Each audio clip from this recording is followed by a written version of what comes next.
Mais qu'est-ce que tu fais là? On t'a abandonné, c'est ça? Tu es toute seule? Mais où est-ce qu'ils sont tes parents, s'il te plaît? Hein? Où est-ce qu'ils sont tes parents? Oh, ma pauvre petite, mais faut pas rester là toute seule. Oh, oh, pétard.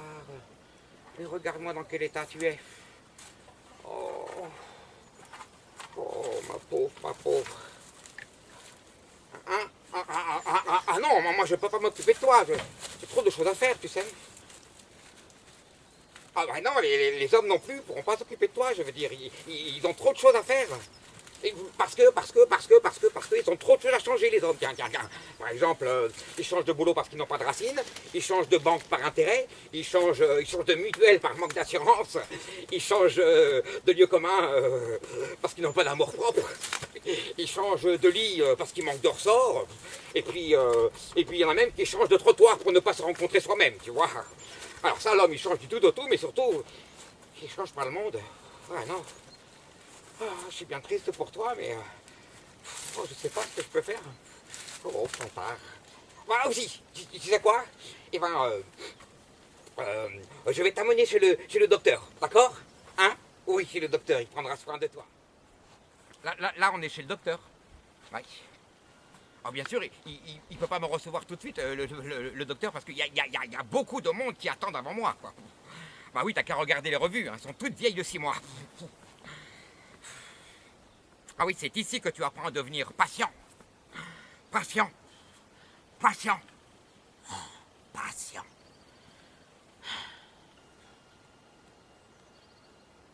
Et puis finalement, un jour, c'est le tour de la Terre.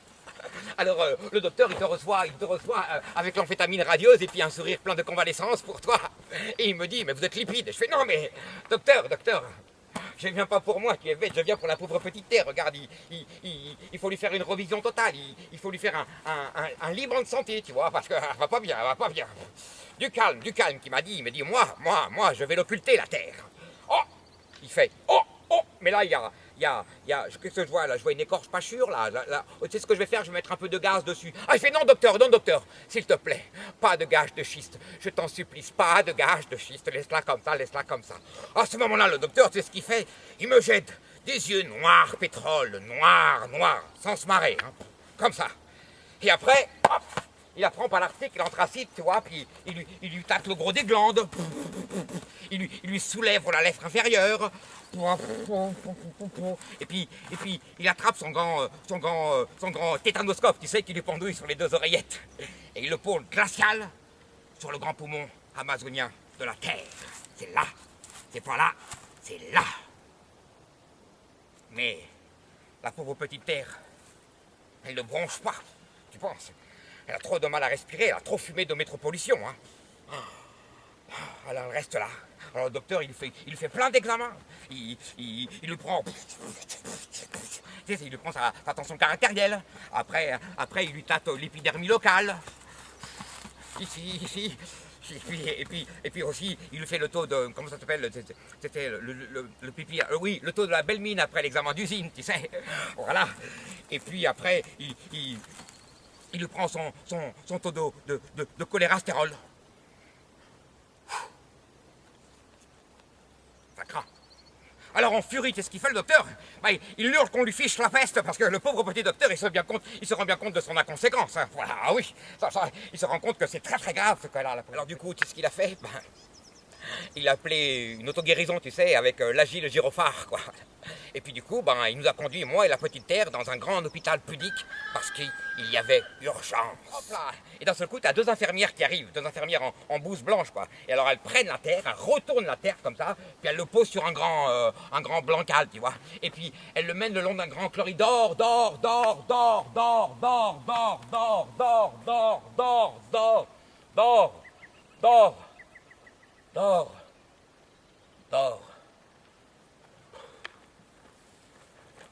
Et encore une fois, tu te mets à attendre, parce que c'est long. Long, tellement il y a de formalités. Il y a tellement de formalités à faire, à répondre, qu'au bout d'un moment, toi-même, tu finis par devenir une formalité. Et puis au bout d'un temps, et puis la moitié d'un temps, tu vois, il arrive un tout petit docteur comme ça. Comme il est tout petit, là, tiens, comme ça, tu vois. Ce docteur-là, tu vois, il est tout petit comme ça. Ouh là là. Il y a une chose qui est terrible, tu vois, c'est qu'il il est pas bien gai, comment te dire. Non, ça, il est un peu triste, hein. C'est un interne qui est tout juste sorti de la facultative, tu vois. Alors lui, son occupation de la petite terre, il regarde, et hop, il s'affolitionne tout de suite, alors il fait sonner les toxines. Bon.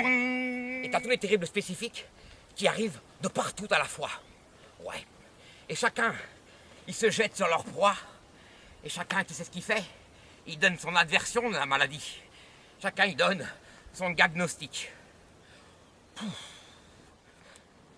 Bon, alors, le premier docteur qui dit quelque chose, tu vois,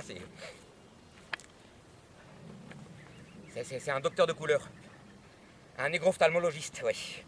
Alors lui, il hurle qu'il veut l'entendre que la Terre, finalement, elle souffre de nécessité chronique. Et qu'elle ne voit jamais l'essentiel, tu vois. Et que désormais, c'est lui qui s'occupera de l'aveugle et des pupilles de la nation. Le spécifique suivant, tu vois, c'est un cosso. C'est un autoritaire, quoi. C'est un autorino féroce, quoi. Et lui, il hurle à qui veut l'entendre que la Terre, elle souffre d'absurdité généralisée, qu'elle ne veut pas s'entendre, qu'elle ne peut pas s'entendre, et qu'elle se trompe d'Eustache en tapant comme un sourd sur les pavillons de couleurs différentes pour les réduire à blanc, pour les réduire à rien. Oh, puis d'un seul coup, comme ça, t'as un psychiatre qui se régresse.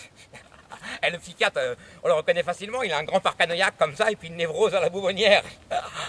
Alors le psychiatre, il s'agresse à tout le monde, et il dit que la Terre est affreuse, et qu'elle psychosomalise à cause des problèmes durant son enfance, et que par moments, tu vois, elle fait une répression nerveuse. Et puis à ce moment-là, t'as l'irradiologue qui s'en mêle. Alors l'irradiologue, on le reconnaît facilement, hein. C'est un petit gars qui rayonne de partout comme ça. Et lui, il te prédit, comme dans un livre à science-fiction, la pire des cas à humanité, une terrible mononucléaire qui t'exposera à la figure avec plein de champignons vénériens pour attendre. Et puis, calmement, de l'autre côté, tu as le décartiologue qui fait « Mais, écoutez, je vous le dis, c'est le cœur même du monde qui est pourri !» Et c'est à ce moment-là, dans mon rêve, tu vois, qu'il est arrivé le déchirurgien. Bon, on le reconnaît, le déchirurgien, parce que c'est toujours celui qui prend les incisions rapides, tu vois. Alors, tu sais ce qu'il a fait? Il a fait conduire la Terre dans la grande salle d'aberration, tu sais, là où il y a tout plein de lumière hallucinogène, quoi. Et il place la petite Terre dans la table d'opération, quoi. Et puis à ce moment-là, c'est là qu'elle arrive, comment ça s'appelle, la belle sirène épidermique. Ouf, ouf, ouf, ouf, ouf. Elle n'hésite pas, hein, elle y va directement. Et elle te plante tout de suite dans le curiosité. Plouf. Et la petite Terre, elle devient complètement éthérée, quoi. Alors le déchirurgien, il passe ses onguents. On badigeonne la Terre de teinture adonine, et là, tu le vois suer à grosse doute, hein, le chirurgien. Mais lui, il pense, qu'est-ce qu'il fait? Il s'en tamponne, et en un temps record, il lui fait une ouverture éclair à la petite Terre, et il farfouille dans les entrailles de la Terre.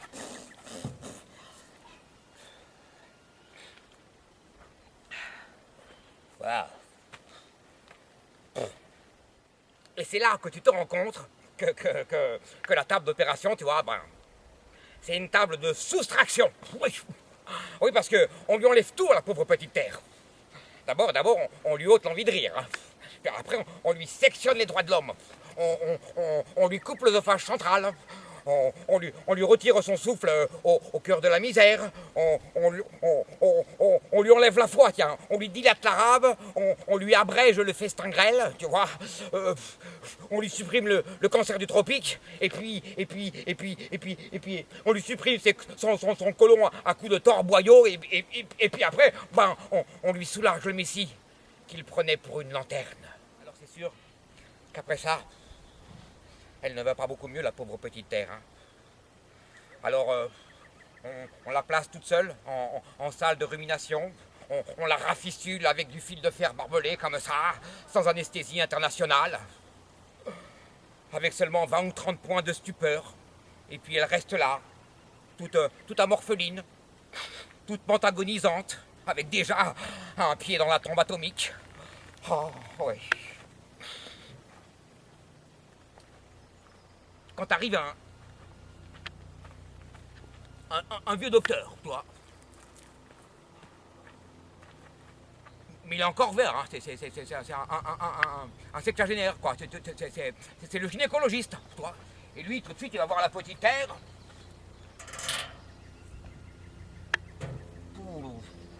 Mais il se rend bien compte que c'est trop tard pour reverdir en arrière. Il se rend bien compte qu'elle est trop vieille, la Terre, et qu'elle a trop de rites sur la surface, qu'elle est trop prisonnière de ses extraditions, quoi.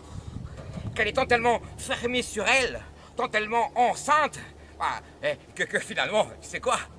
Eh ben, elle ne peut donner naissance qu'à un monde nouveau. Alors l'espoir, il revient. Tu sais ce qu'il fait, le gynécologiste?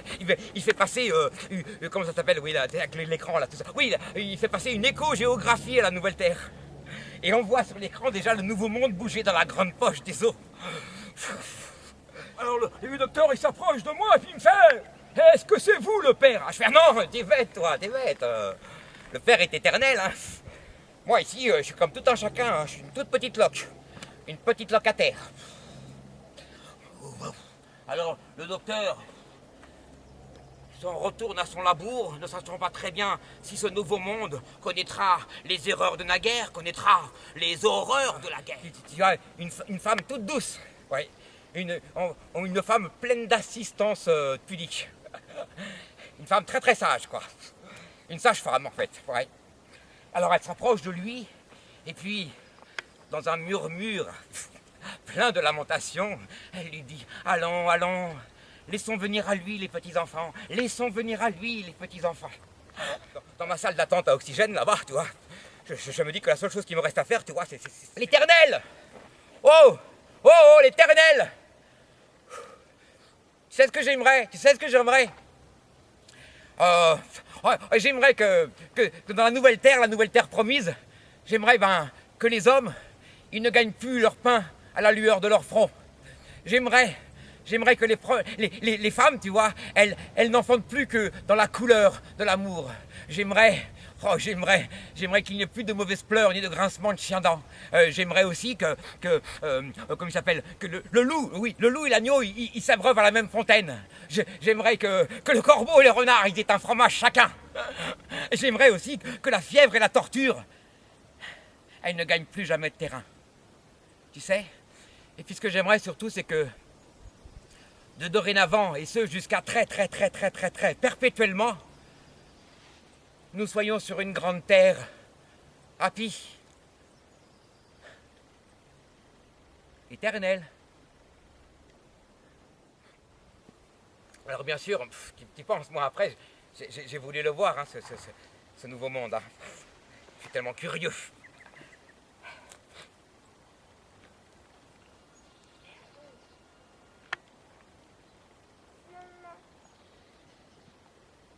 Oh, mais ce qu'il est beau! Ce qu'il est beau! Ça, c'est incroyable. Tu ne peux pas savoir comme il est beau. Oh, je peux te prendre? Oh, aïe, aïe, aïe, aïe, aïe, aïe. Oh, regarde comme il est tout beau! Oh, regarde! On voit son nombril. Ah, ce que tu es beau! Oh, mon petit monde, ce que tu es joli. Oui, je sais, bien sûr. Il n'a pas encore de continent. Hein. C'est un peu normal, hein. À son âge, on est toujours un continent. Hein.